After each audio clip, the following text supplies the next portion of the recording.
मुंबई की उमस भरी शाम थी, जैसे शहर का दम घोंटने को तैयार हो। आसमान में काले बादल ऐसे घिरे थे जैसे शहर का दम घोंटने को तैयार हो। नेहा ने टैक्सी की खिड़की से बाहर देखा और एक गहरी सांस ली। 24 साल की उम्र में पहली बार वह अकेले रहने के लिए घर से निकली थी। नई नौकरी, नया शहर और अब एक नया घर। जैसे ही नेहा की मंजिल आती है, बारिश अचानक रुक जाती है, लेकिन बादल अभी भी शहर पर मंडरा रहे थे। टैक्सी रुकी, तभी ड्राइवर ने बताया, क्या यही बिल्डिंग है मैडम? नेहा ने खिड़की से देखा। हाँ यही है भैया, आपको पैसे पे कर दिए हैं।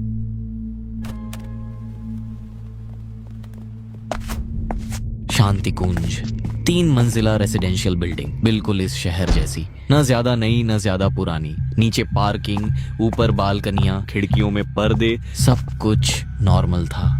नेहा जब आगे बढ़ी तब ग्राउंड फ्लोर के पोर्च में एक बुजुर्ग व्यक्ति कुर्सी पर बैठे थे।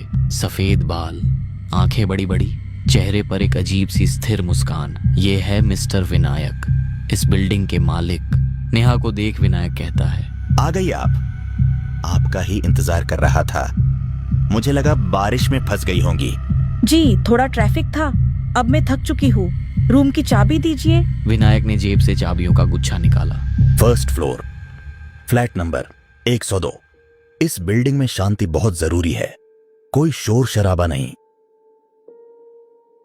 उन्होंने नेहा को ऊपर से नीचे तक देखा और कहा, और हाँ, रात को दरवाजा अच्छे से लॉक करना।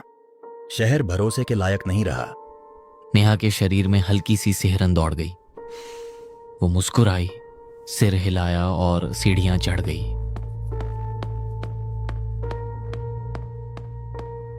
फ्लैट उम्मीद से बड़ा था। ऊंची छतें, लकड़ी का फर्श और एक खुली बालकनी और एक सोफा और एक बेड। सब कुछ सही था सिवाय एक चीज के।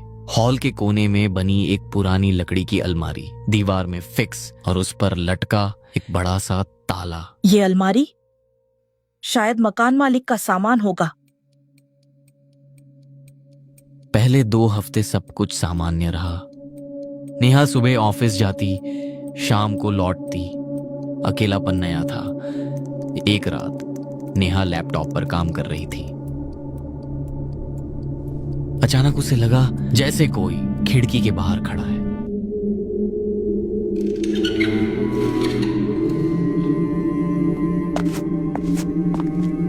फर्स्ट फ्लोर पर होने के बावजूद बालकनी के पास एक बड़ा पीपल का पेड़ था। ओह, मैं कितनी डर गई थी। ये पेड़ के पत्ते हिल रहे हैं।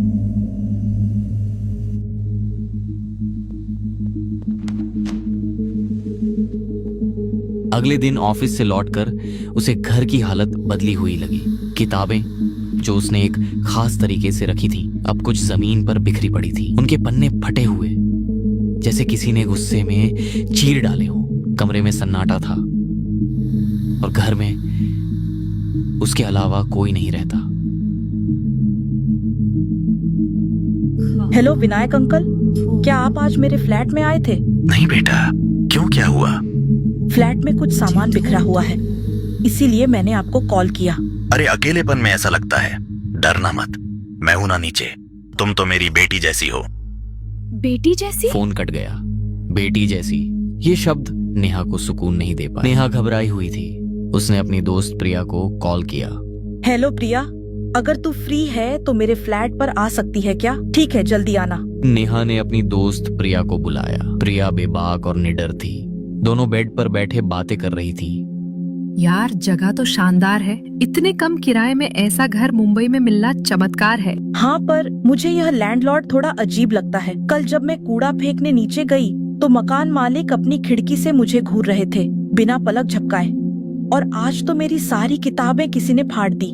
और सबसे अजीब चीज, मुझे ऐसे क्यों लगता है कि मुझे कोई देख रहा हो, इसीलिए मैंने तुझे बुलाया। अरे बुढ़ा है, सठिया गया होगा।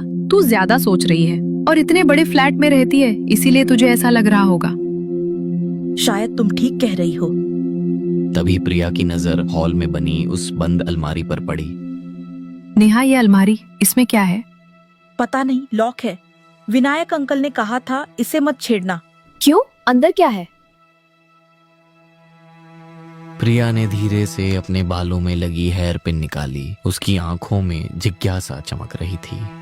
वह झुकी और हेयर पिन ताले में डालकर घुमाई। ताला झटके से खुल गया। उसी पल पीछे से तेज कदमों की आहट आई। नेहा घबराई हुई उसके पास पहुंची। नेहा फुसफुसाते हुए डरी आवाज में कहती है, ये क्या कर रही हो प्रिया? इसे मत खोलो। अरे कुछ नहीं होगा, देखते हैं अंदर क्या छुपा रखा है। उसने अलमारी का दरवाजा पूरी तरह खोल दिया। अंदर अंधेरे में रखा था एक पुराना जंग लगा लोहे का बक्सा। उसकी सतह पर धूल जमी थी और किनारों पर समय के निशान। बक्से के पास एक पर्ची भी थी। वाह, अलमारी में छुपा खजाना। वह बक्से की ओर झुकी। चलो इसे भी खोल कर देखते हैं। रुको, पहले ये पढ़ तो लें, इसमें क्या लिखा है। लेकिन प्रिया ने उसकी बात अनसुनी कर दी। इतना भी क्या डरना। उसने झटके से बक्सा खोल दिया। उसी पल बाहर तेज बिजली कड़की। प्रिया ने बक्से के अंदर झांका, फिर पलटकर नेहा की तरफ देखा और हंस पड़ी। अरे पागल, कुछ नहीं है, बिजली कड़की बस। उसने बक्सा आगे बढ़ाकर दिखाया। लो देखो, तुम्हारे विनायक अंकल का खजाना। अंदर एक पुरानी बदसूरत गुड़िया रखी थी। उसकी एक आंख टेढ़ी थी, दूसरी आधी बंद। चेहरे पर धूल जमी थी और होंठों पर हल्की सी दरार। प्रिया ने नाक सिकोड़ते हुए कहा, समझ नहीं आता, इस डरावनी गुड़िया को ताले में बंद करके क्यों रखा था। तभी दरवाजे पर जोरदार दस्तक हुई, इतनी तेज कि दोनों उछल पड़ी। नेहा और प्रिया ने एक दूसरे की तरफ देखा। दोनों के चेहरे से खून उतर चुका था। उन्हें पता था इस समय और कोई नहीं हो सकता। नेहा ने धीमे से कहा, विनायक काका। प्रिया ने बक्सा बंद किया। बक्सा उठाकर अलमारी में रखा, दरवाजा बंद किया और जल्दी में ताला बस लटका दिया। चाबी तो थी ही नहीं। फिर दोबारा दस्तक, इस बार धीमी लेकिन भारी। नेहा धीरे धीरे दरवाजे की ओर बढ़ी। उसका हाथ कुंडी पर कांप रहा था। उसने दरवाजा खोला। बाहर विनायक खड़े थे, चेहरा शांत, आंखें स्थिर, अजीब तरह से सामान्य। विनायक हल्की मुस्कान के साथ, क्या हुआ? मैंने कुछ आवाज सुनी। नेहा ने खुद को संभालते हुए कहा, कुछ नहीं काका, बस ग्लास गिर गया था। विनायक कुछ सेकंड उसे देखते रहे, जैसे उसकी आंखों के अंदर कुछ पढ़ने की कोशिश कर रहे हों। फिर धीरे से बोले, अच्छा ठीक है, ध्यान रखना। वो मुड़े। उनके कदमों की आवाज गलियारे में गूंजती रही, धीरे धीरे दूर होती हुई। नेहा ने दरवाजा बंद कर लिया, कुंडी चढ़ाई। कमरे में फिर सन्नाटा। तभी प्रिया बोली, मैं अब चलती हूँ नेहा, काफी देर हो गई। देख 11 बज गए। आज की रात यहीं रुक जाना। अरे बाबा डर मत, रुक जाती, लेकिन अपना फ्लैट खुला छोड़ आई हूँ।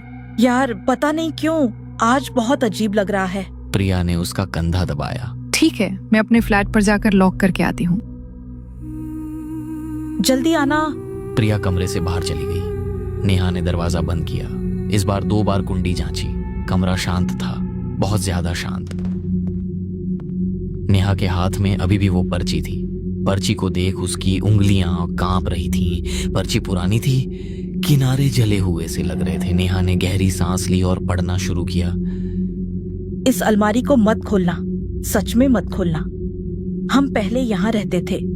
शुरू में कुछ अजीब लगा, फिर आवाजें आने लगी।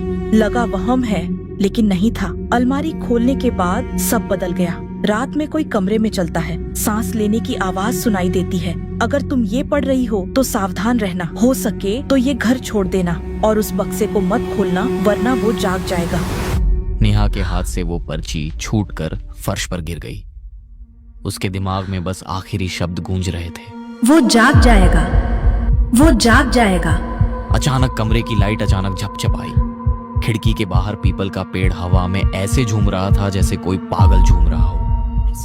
नेहा ने कांपती आवाज में कहा, प्रिया कहाँ रह गई यार, प्लीज जल्दी आ जा। नेहा ने फोन उठाया और प्रिया को डायल किया। कोई जवाब नहीं। उसने फिर डायल किया। इस बार फोन उठा, लेकिन दूसरी तरफ से कोई आवाज नहीं आई। बस एक भारी गीली सांस लेने की आवाज आ रही थी। नेहा ने डरते हुए हॉल की उस अलमारी की तरफ देखा। ताला अभी भी कुंडी पर लटका हुआ था, लेकिन अलमारी का दरवाजा 2 इंच खुला था। जबकि प्रिया ने उसे बंद किया था। अचानक अलमारी के अंदर से कुछ गिरने की आवाज आई, जैसे कोई भारी चीज गिरी हो।